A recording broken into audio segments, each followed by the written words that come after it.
Elosegi txapelak.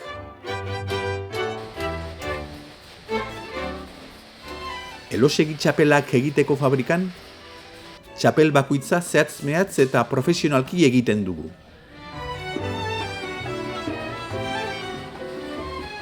Ekoizpena, josteko makinatan hasten da. Orain dela 160 urte bezala, 100% goreneko kalitatea duen artilezko aria elkar lotzen dijoa, gerora txapela izango den begi biribil moduko bat osatuz.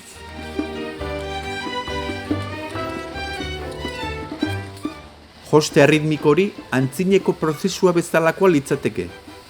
Naiz eta azken urteetan, makina berrien erabilpena dela eta berrikuntza nabarmena izan duen. Ondoren, lortutako oihalaren pixaketa eta sailkapen egingo dugu. Modu honetan, txapela mota desberdinak eta kalitatea bereiztuko ditugularik.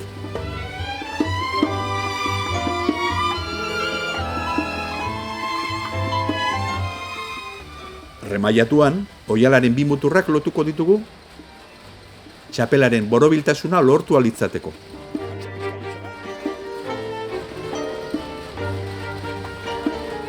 Koilarea izeneko ertza ere josiko dugu.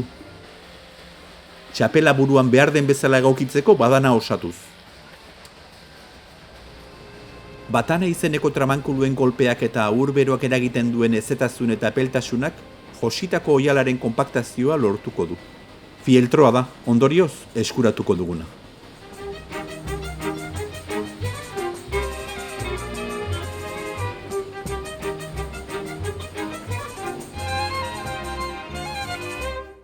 Tindatze edo eta kolorea ematearekin hasten da txapelaren berezitasun eta desberdintasun faseen hasiera.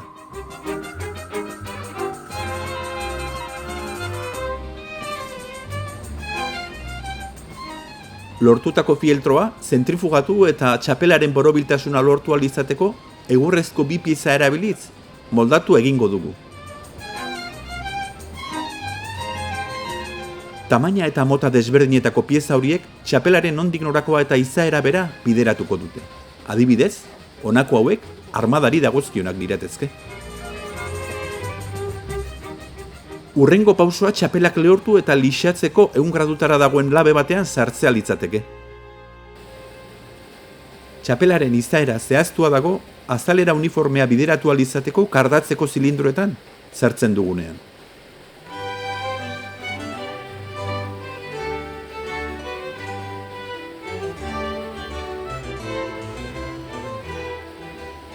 Bistan geratu daitezken iletxo eta aritxo desegokiak ere mozten ditugu.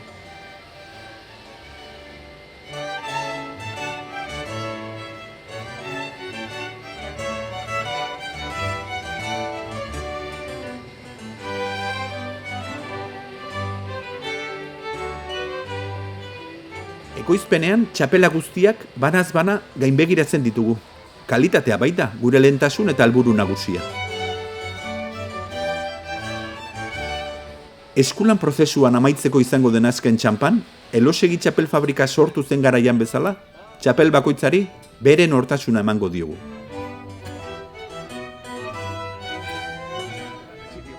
Txapelaren ehundura eta lodiera desberdinak, forru, seilu eta badanekin batera, txapelaren erabilera eta kalitatea bereiztuko dute.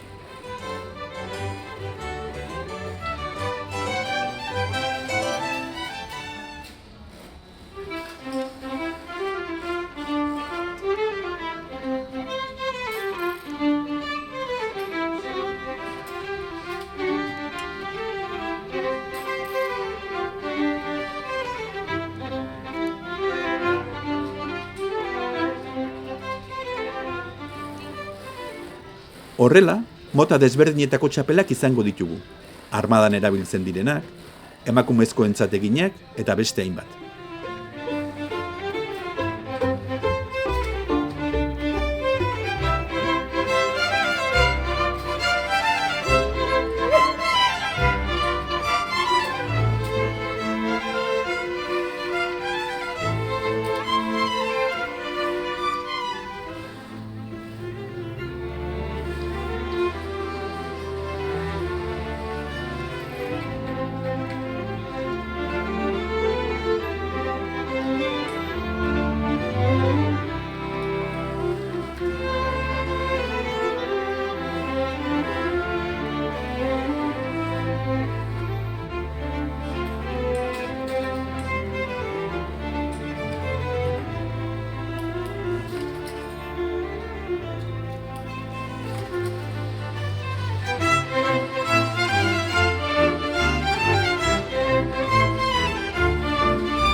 Elosegi txapel fabrikan, urtean, gutxi gora bera 170.000 ale ekoizten ditugu.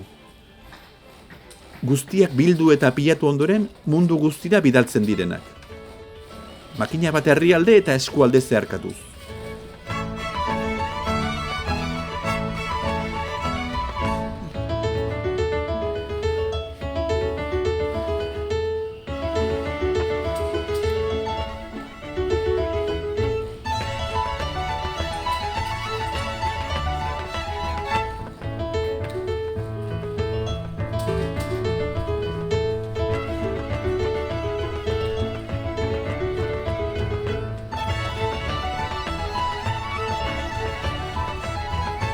Ondorioz, zera baieztatu dezakegu. Euskal nortasuna eta eredugarria den Elosegi etxeko txapela, munduan zehar dabilen euskal enbaxadore ezagun eta adierazgarrienetakoa litzatekeela.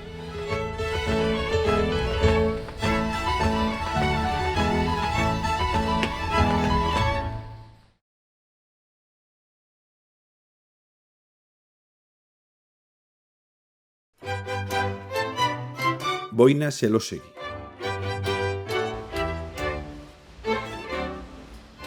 En Boinas Elosegi confeccionamos y fabricamos profesionalmente cada boina de manera individual y meticulosa. El proceso de producción comienza en las máquinas tejedoras. De la misma manera y a lo largo de 160 años, el hilo de lana 100% virgen de calidad superior se va entrelazando para crear una malla redonda que deja entrever lo que terminará siendo una chapela. Es un tricotado unitario y rítmico, cuyo proceso sigue siendo como antaño, aunque se puede afirmar y corroborar que este ha evolucionado y se ha modernizado en los últimos años con la implantación de maquinaria y tecnología de nueva generación. Procedemos a continuación al pesaje y clasificación del tejido, pues de esta manera determinaremos los diferentes modelos así como su calidad.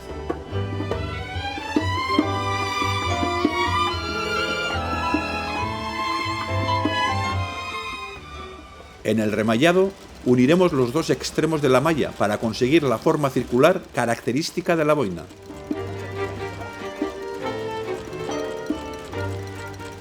Rematamos y cosemos el collar, el cual va a determinar la creación de la badana de lana, que es la que va a posibilitar el ajuste de la boina en la cabeza.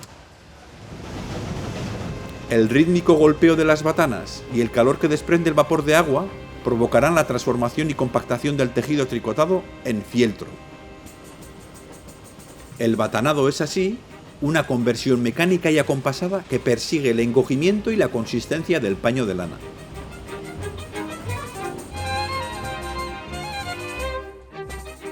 El pintado o coloreado específico da inicio a la fase de personalización y diferenciación de la boina.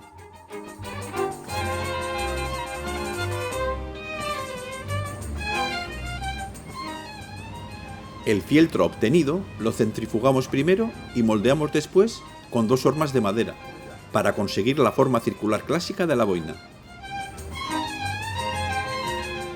Existen diferentes tipos y tamaños de moldes que van a determinar el carácter y el modelo de boina, como por ejemplo, en este caso, la de uso militar. A continuación, introduciremos las boinas en un horno a 100 grados centígrados para su secado y planchado. La forma y el color de la boina estarán ya definidas cuando procedemos con los cilindros de cardos al perchado de la lana.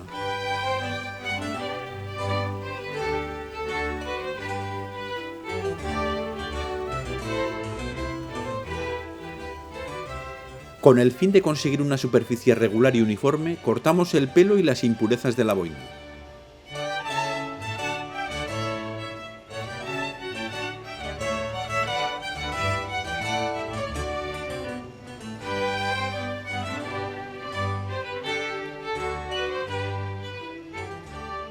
La calidad es una de nuestras máximas en el proceso de producción de la boina, por lo cual revisaremos e inspeccionaremos todas y cada una de las mismas.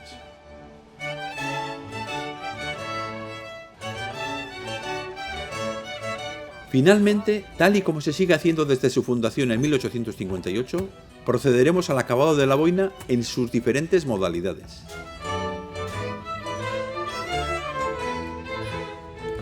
Las diferentes texturas y espesores de su paño adornadas con el colorido de los diversos forros, sellos y tipos de badana serán los que determinen la calidad de la boina y los diferentes usos de la misma.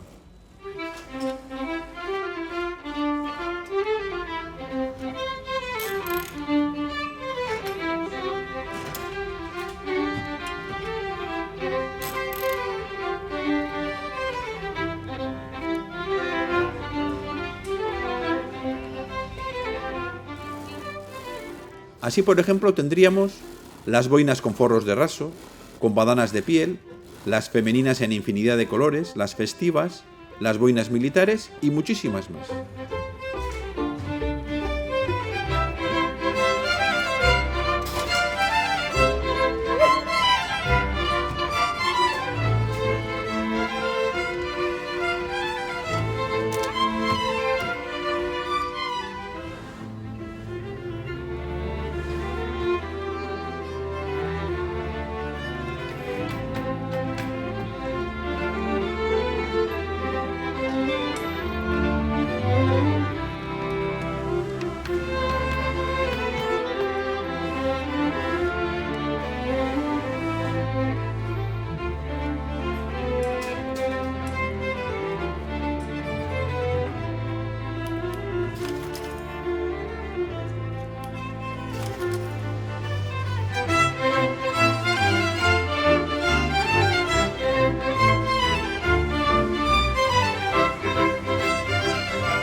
Las aproximadamente 170.000 boinas producidas anualmente en Boinas Elósegui, una vez embaladas, se enviarán a todo el mundo y recorrerán un sinfín de países y regiones.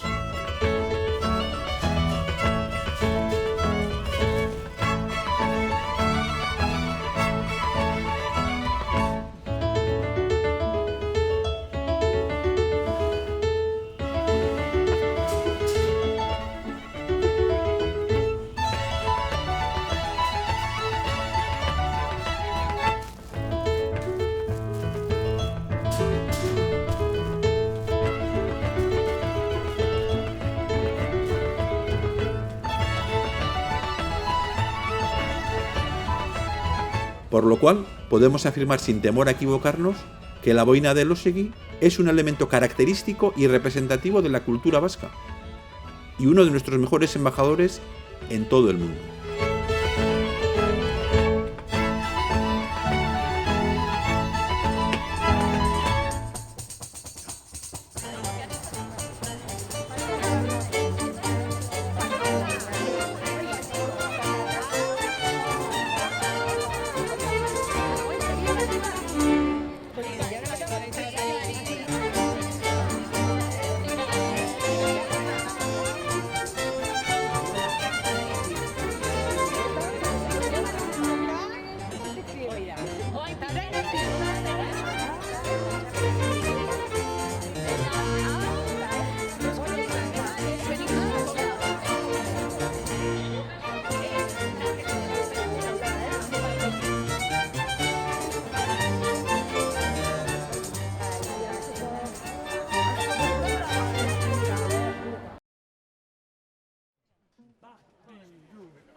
Ongi etorri, gaurkoan Tolosako udalera.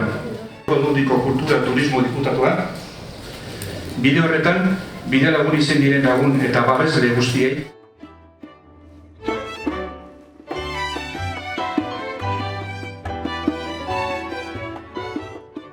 Plazer bada niretzako ongi etorria ematea. Omenaldi xumea izan arren, errekonozimendu importantea dela uste Tolosako herriaren izenean. Segun aski, txapelaren molde ezberdinak eta jartzeko ezberdinak gure herriaren izaeraren gure herriaz gogoratu daitezen, Elosegi etxeko erakusle ere bada.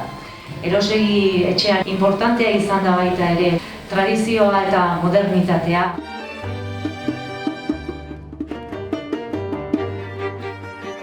Eskerrik asko zuri, Olatz alkate eta baita Elosegi etxeko arduradunei ere zeren eta alkateak oso ondo esan duen moduan gauza gutxi egongo dira euskaldunagoak txapela baino eta gauza gutxi egongo dira tolosarrago. Beraz, aldundiaren izenen ere zorionak noski urte guzti horiek ekologia kolektiboan ere egundoko lana egin duzuelako.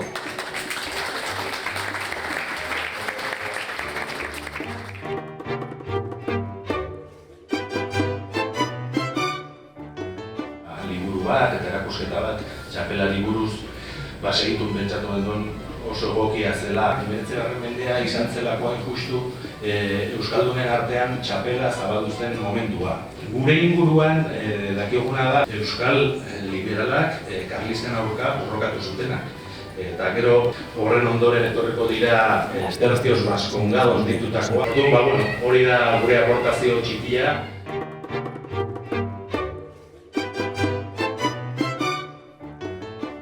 A la Diputación Provincial de Guipúzcoa con la presencia del primer teniente. No es fácil mantenerse vivo durante tantos años. Los trabajos, los cambios sociales, las crisis y las personas van cambiando. Solo adaptarse durante esos años a los citados cambios y vaivenes ya dice algo positivo. Fue un hombre distinguido, de profundas raíces cristianas, que supo granjearse el favor del vecindario, ya que fue alcalde de Tolosa y supo concitar su vida empresarial con los avances más sociales de su época.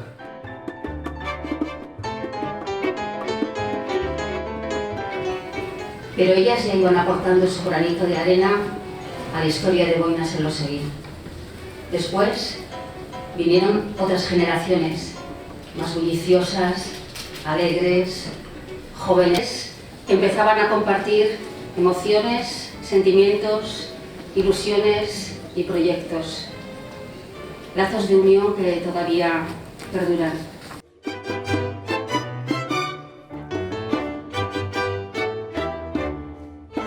Yo llevo 36 años en la empresa y a la misma dirección que está llevando la empresa quiero agradecerles porque creo que están haciendo todo lo imposible para que esta empresa siga adelante, que siga durando más y a ver si hay más generaciones que sigan entrando.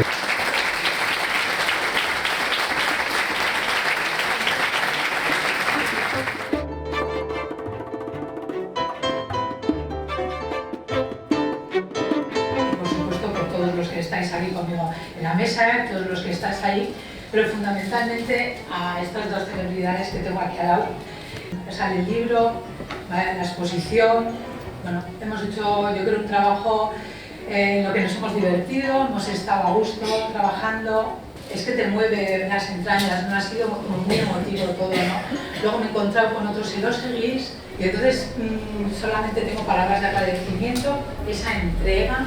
Decía, pero se han pasado 30 años, ¿no? Y sigue el proceso.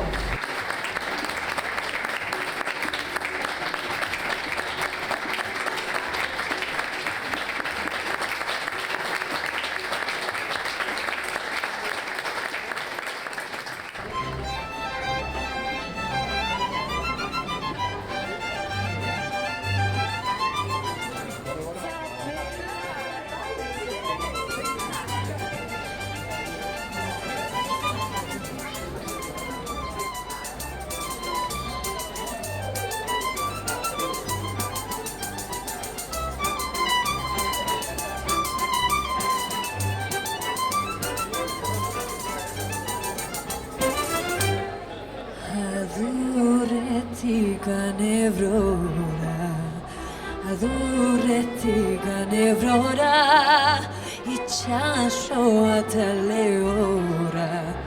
Herri batek kantatzen du etorkizun hilezkorra. Herri batek kantatzen du etorkizun hilezkorra. Biba Nafarroa, jota doinoa, Tolosarentzako da gustokoa. Ondo pasatzea dago helburua, gora Euskal Herriko festa giroa.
Adurretik anebrora, adurretik anebrora, itxasoa eta lehora. Herri batek kantatzen du etorkizun hilezkorra. Herri batek kantatzen du etorkizun hilezkorra. Viva Nafarroa, jota doinua, Tolosarentzako da gustokoa. Ondo pasatzea, dago helburua, Euskal Herriko festa girua.